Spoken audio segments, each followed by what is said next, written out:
भारत माता की, भारत माता की, जय श्री राम कृष्णोदेव, जय मां शारदा। সিঙ্গুরের এই পবিত্র ভূমিকে আমার প্রণাম।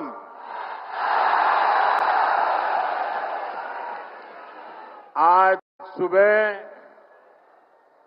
मैं मां कामाख्या की धरती पर था और अब यहां बाबा तारकेश्वर की धरती पर आप जनता जनार्दन के दर्शन करने के लिए आया हूं। साथियों, सिंगूर का ये जन सैलाब, आप सभी का ये जोश,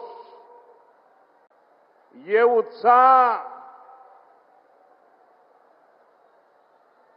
और मैं तो देख रहा हूं, शायद पीछे लोग देख भी नहीं पाते होंगे।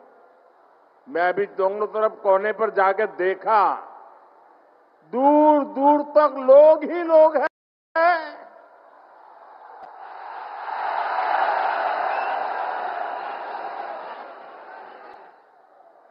ये उत्साह, ये जोश पश्चिम बंगाल की नई कहानी बता रहा है।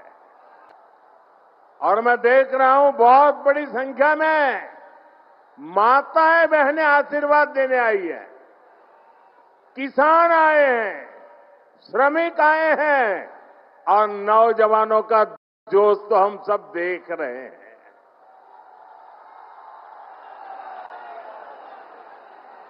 सभी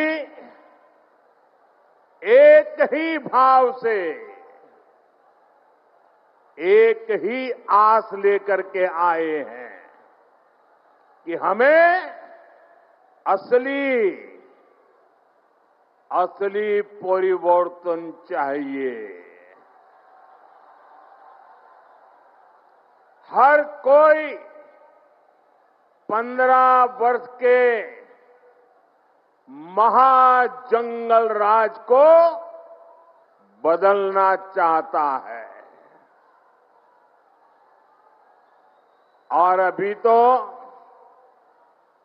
बीजेपी एनडीए ने बिहार में जंगल राज को एक बार फिर से रोका है। अब पश्चिम बंगाल भी टीएमसी के महाजंगल राज को विदा करने के लिए तैयार है।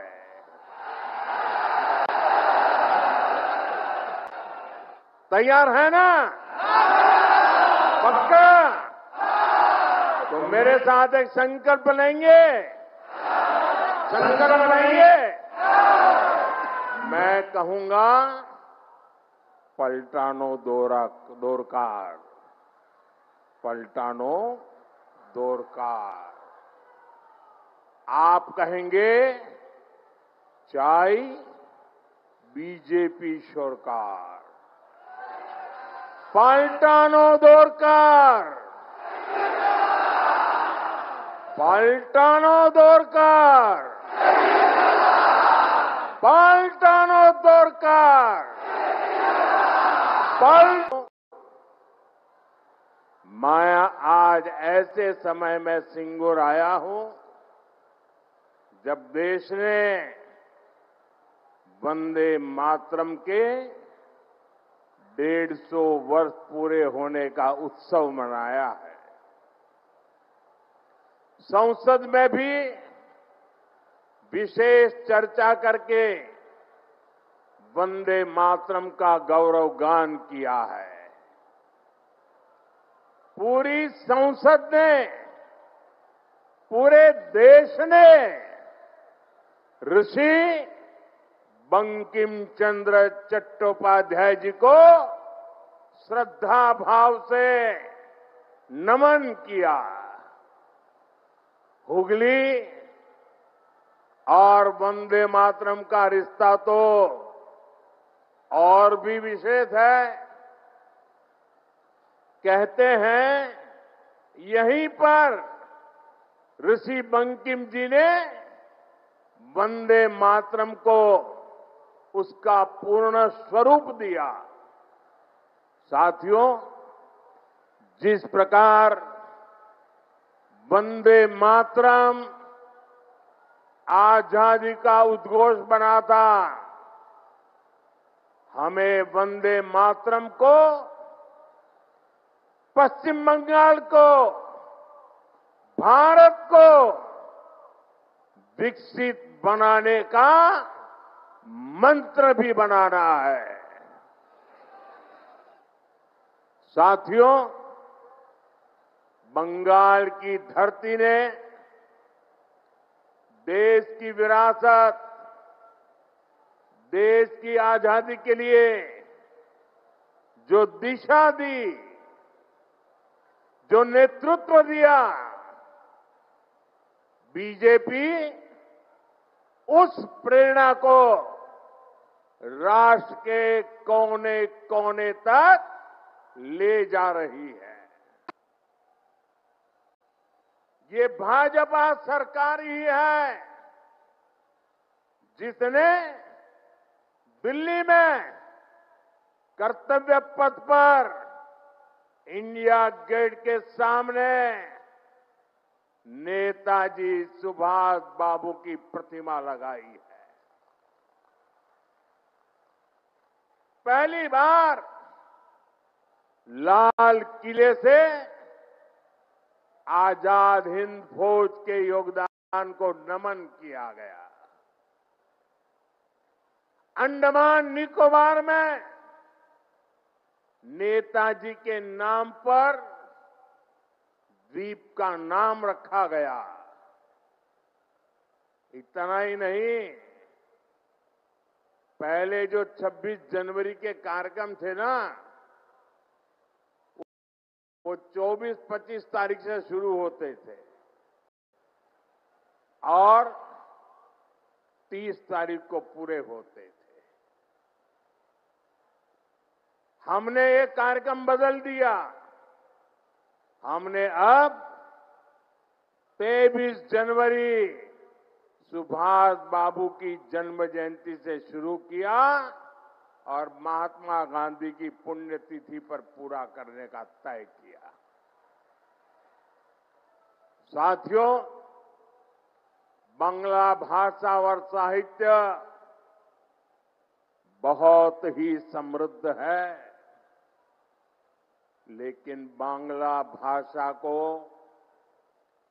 क्लासिकल लैंग्वेज का दर्जा भी तब मिला जब आपने मुझे आशीर्वाद दिया, बीजेपी की दिल्ली में सरकार बनाई।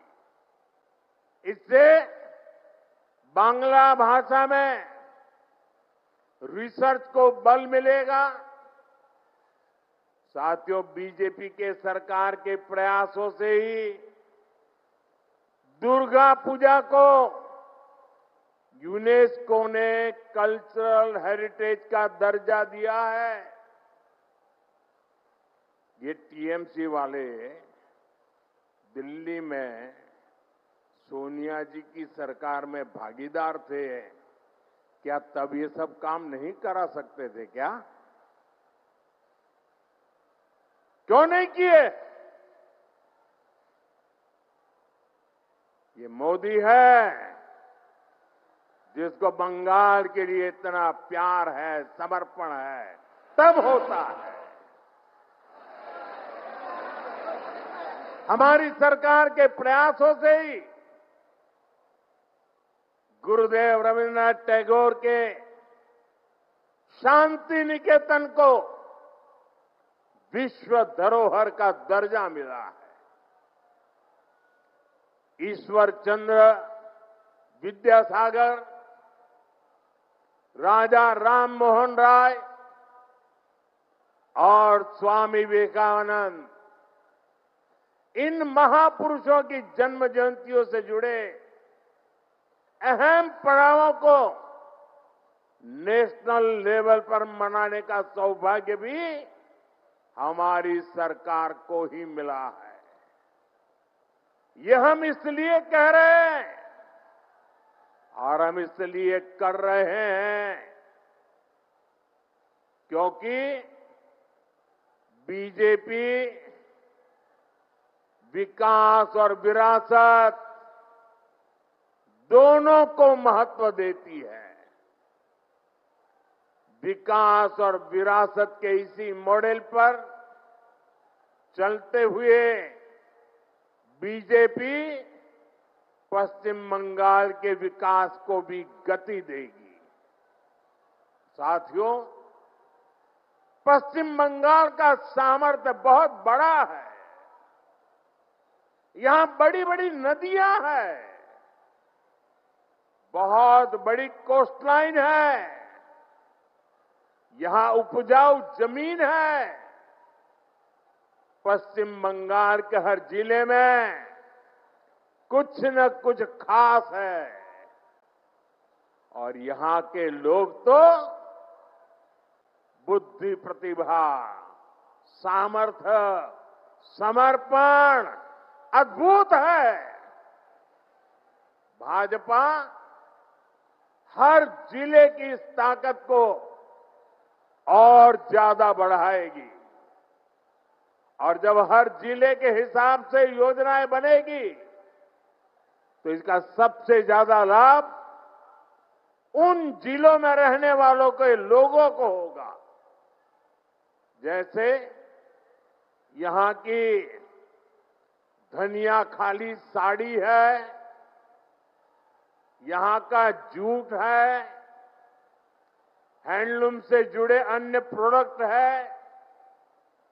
पीढ़ियों से लोग इस काम से जुड़े हैं। BJP one district one product scheme के तहत हर जिले के ऐसे प्रोडक्ट को प्रोत्साहन देगी। भाजपा सरकार बनाते ही प्लास्टिक को लेकर ठोस नीति बनाएगी और जूट की पैकेजिंग को और बढ़ावा देगी। इससे यहां के जूट उद्योग को और बल मिलेगा। साथियों, हुगली में बहुत बड़ी मात्रा में आलू और प्याज की खेती होती है, अन्य सब्जियां भी उगाई जाती है। दुनिया में फ्रेश सब्जियों की बहुत बड़ी डिमांड है। साथ ही पैकेज सब्जियां के लिए भी दुनिया में बहुत बड़ा मार्केट है। मेरा तो सपना है कि दुनिया भर के बाजारों में भारत के किसानों, भारत के पशुपालकों और भारत के मछुआरों के उत्पाद दुनिया में धूम मचाए। दोस्तों, दुनिया में धूम मचाए। इसलिए देश भर में फूड प्रोसेसिंग फैसिलिटी और कोल्ड स्टोरेज चेन बनाने पर बहुत काम हो रहा है। यहां बनने वाली भाजपा सरकार इस काम को भी तेज गति से आगे बढ़ाएगी और ये मोदी की गारंटी है। साथियों, मेरा निरंतर प्रयास रहता है कि बंगाल के नौजवानों, बंगाल के किसानों, बंगाल की माताओं बहनों की हर संभव सेवा करूं। लेकिन यहां की टीएमसी सरकार केंद्र सरकार की योजनाओं को आप तक ठीक से पहुंचने ही नहीं देती।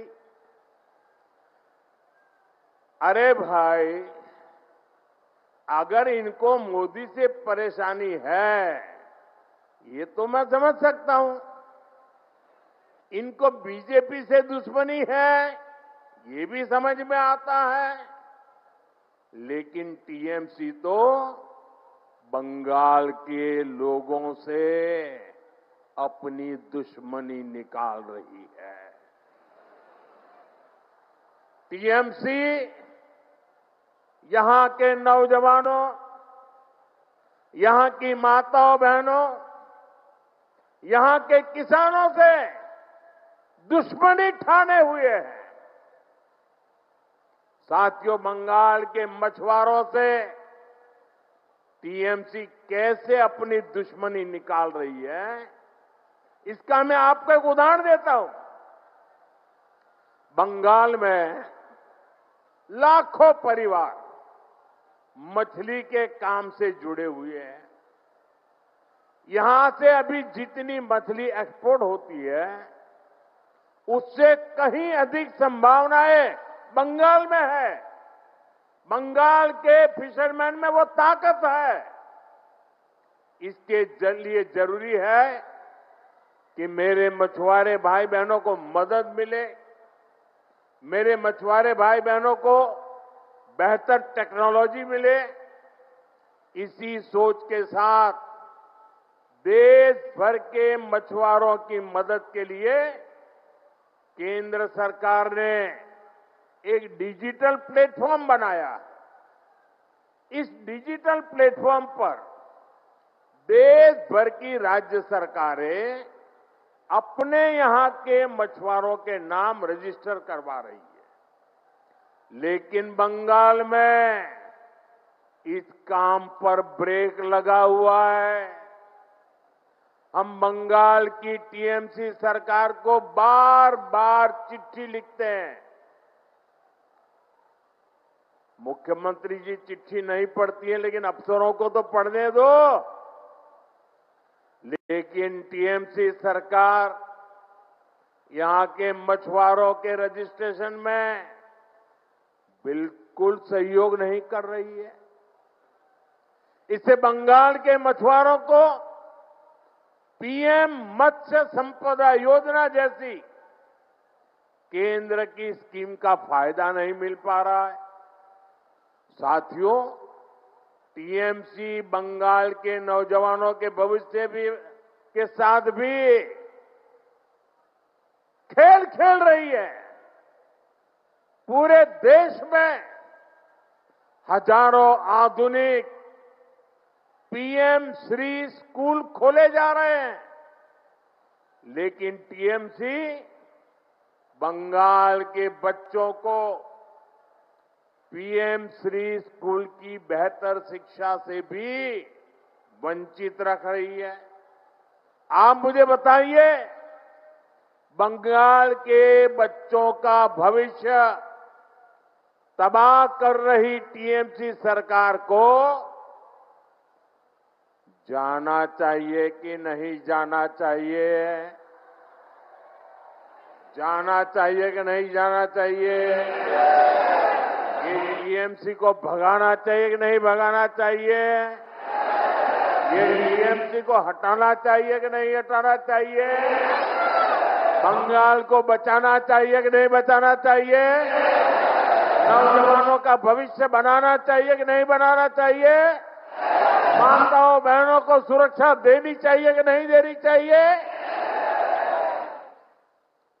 क्या ऐसी टीएमसी सरकार को, बंगाल को सजा देनी चाहिए कि नहीं देनी चाहिए? ये टीएमसी को सजा मिलनी चाहिए कि नहीं मिलनी चाहिए? साथियों, देश में जो भी सरकारें विकास को रोकती हैं, गरीब कल्याण के काम में रुकावट डालती है, देश का मतदाता अब जान चुका है, देश का मतदाता जाग चुका है। ये रुकावट डालने वाले हर किसी को लगातार सजा मिलती रही है। दिल्ली में भी, दिल्ली प्रदेश में एक ऐसी ही सरकार थी जो केंद्र की योजनाओं को लागू नहीं होने देती थी। हम उनको कहते रहे कि दिल्ली के गरीब परिवारों को मुफ्त इलाज देने वाली आयुष्मान स्कीम लागू करो, लेकिन वो सुनते ही नहीं थे। वो राजनीतिक हिसाब किताब में ही लगे रहते थे। इसलिए दिल्ली की जनता ने उनको सत्ता से बाहर का रास्ता दिखा दिया, मुख्यमंत्री को भी घर भेज दिया। और अब दिल्ली में आयुष्मान योजना से गरीबों को मुफ्त इलाज हो रहा है। साथियों, बंगाल की जनता ठान चुकी है। यहां के लोग टीएमसी की निर्मम सरकार को सबक सिखाने वाले हैं, ताकि यहां भी बीजेपी सरकार बने और आयुष्मान भारत योजना बंगाल में भी लागू हो, गरीबों को मुफ्त इलाज मिले। साथियों, बंगाल में भाजपा की डबल इंजन सरकार बननी बहुत जरूरी है। जहां भी भाजपा की डबल इंजन सरकार है, वहां केंद्र सरकार की योजनाओं के तहत बहुत शानदार काम हो रहा है। मैं आपको हर घर नल से जल की बात बताता हूं। देश के गांव-गांव में हर घर तक पाइप से जल पहुंचे, इसके लिए केंद्र की बीजेपी सरकार ये अभियान चला रही है। अब जैसे त्रिपुरा है, वहां पहले की सरकार के समय 100 में से सिर्फ 4 घरों में ही नल से जल आता था। जब लेपपालों की सरकार थी ना त्रिपुरा में, आपके पड़ोस में, 100 घर में से सिर्फ 4 घर में। लेकिन बीजेपी की डबल इंजन सरकार के कारण आज वहां 100 में से 85 घरों में नल से जल आने लगा है। ये आंकड़ा आपको याद रहेगा? ये आंकड़ा आपको याद रहेगा? आप जरा बताएं, मैं ना दोबारा बताऊं मैं। जब ये लेपपालों की सरकार थी, तब 100 में से 4 घरों में नल से जल आता था। आज 85 घरों में, 85 घरों में पानी पहुंचता है। साथियों, आज भी बंगाल में आधी आबादी ऐसी है जिनके यहां नल से जल नहीं आता। अगर त्रिपुरा में बीजेपी ना आती तो वहां आज भी वैसा ही हाल होता। बंगाल में बीजेपी आएगी तो यहां हाल बदलेगा। हमारी माताओं बहनों को, हमारी बेटियों को पानी लाने के लिए कितनी परेशानी होती है। भाजपा सरकार इस परेशानी से आपको मुक्ति दिलाकर रहेगी और ये मोदी की गारंटी है।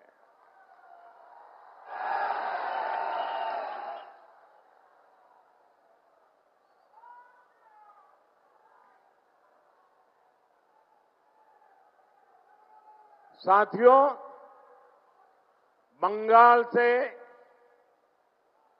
टीएमसी के महाजंगल राज का जाना और बीजेपी के सुशासन का आना, ये बहुत जरूरी है। इसके लिए ईश्वर चंद्र विद्यासागर जी के बताए रास्ते पर चलना होगा। उन्होंने नारी शक्ति और युवा शक्ति को परिवर्तन का माध्यम बनाया था।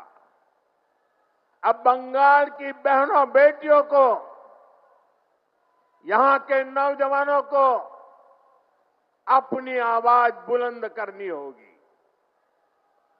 टीएमसी के राज में बेटियां भी सुरक्षित नहीं है और शिक्षा व्यवस्था भी, यहां की शिक्षा व्यवस्था भी माफिया और भ्रष्टाचारियों के कब्जे में है।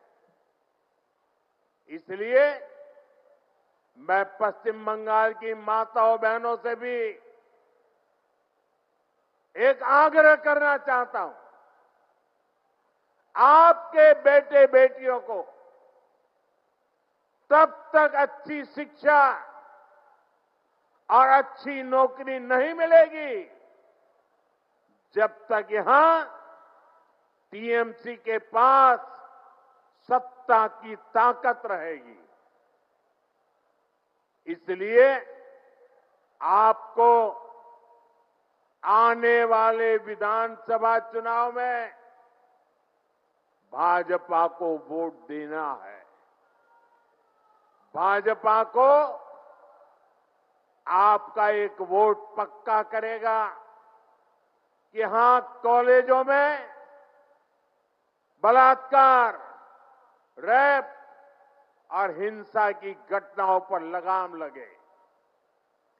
भाजपा को आपका एक वोट पक्का करेगा कि बंगाल में फिर से संदेश खाली जैसी घटना न हो। भाजपा को आपका एक वोट इस बात को पक्का करेगा कि फिर से बंगाल में हजारों शिक्षक अपनी नौकरी नहीं खोए। साथियों, टीएमसी को सबक सिखाना बहुत जरूरी है। यहां छोटे से छोटा टीएमसी का नेता खुद को बंगाल का माई बाप समझने लगा है। हुगली को तो इन्होंने शिक्षक भर्ती घोटाले के लिए बदनाम किया है। बीजेपी युवाओं को लूटने वालों को जरूर सजा दिलाएगी। साथियों, आपको एक और बात याद रखनी है।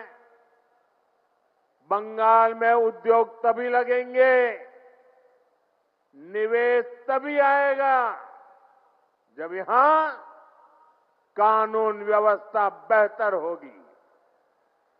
लेकिन बंगाल में दंगाइयों को लूटने वालों को, माफियाओं को खुली छूट मिली हुई है। आपको भी पता है कि यहां हर चीज पर सिंडिकेट टैक्स लगाया जाता है। इस सिंडिकेट टैक्स को, इस माफियावाद को भाजपा सरकार ही खत्म करेगी और ये भी मोदी की गारंटी है। साथियों, टीएमसी सरकार पश्चिम बंगाल की, देश की सुरक्षा के साथ भी खिलवाड़ कर रही है। इसलिए यहां के नौजवानों को खास तौर पर बहुत सावधान रहना है। टीएमसी यहां घुसपैठियों को भांति भांति की सुविधाएं देती है। घुसपैठियों को बचाने के लिए धरने प्रदर्शन करती है। आप याद रखिए, टीएमसी को घुसपैठिए इसलिए पसंद है क्योंकि वो इनके पक्के वोट बैंक है।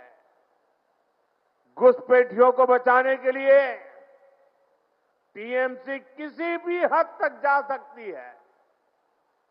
बीते 11 वर्षों से केंद्र सरकार टीएमसी सरकार को बार बार चिट्ठी लिख रही है कि बंगाल के बॉर्डर पर फेंसिंग लगानी है, इसके लिए जमीन चाहिए। लेकिन टीएमसी को कोई फर्क नहीं पड़ता। टीएमसी ऐसे गिरोहों को संरक्षण देती है जो घुसपैठियों को सुरक्षा देते हैं, उनके लिए फर्जी डॉक्यूमेंट बनाते हैं। साथियों, समय आ गया है जब घुसपैठ को भी पूरी तरह रोकना होगा। और जो लोग बीते दशकों में फर्जी कागज बनाकर यहां घुल मिल गए हैं, उनकी पहचान करके उन्हें उनके देश वापस भी भेजना होगा। ये काम कौन कर सकता है? ये काम कौन कर सकता है? ये काम कौन कर सकता है?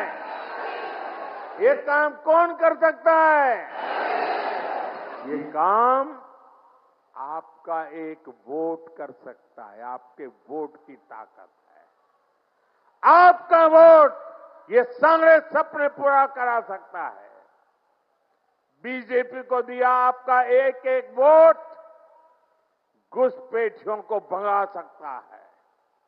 इसलिए इस बारी आपको एक ही लक्ष्य, एक ही धुन, एक ही सुर, एक ही संकल्प लेना है। और मैंने प्रारंभ में संकल्प दिलवाया था, फिर से बोलवाता हूं, पाल्टानो दोरकार, पाल्टानो दोरकार, चाहे बीजेपी सरकार। पाल्टानो दोरकार, पाल्टानो दोरकार, पाल्टानो दोरकार, पाल्टानो दोरकार, पाल्टानो दोरकार। इसी संकल्प के साथ एक बार फिर आप सभी को यहां विशाल संख्या में हमें आशीर्वाद देने के लिए आने के लिए मैं आपका बहुत बहुत आभार व्यक्त करता हूं। मेरे साथ बोलिए, भारत माता की, भारत माता की, भारत माता की। वंदे वंदे वंदे वंदे वंदे वंदे वंदे वंदे।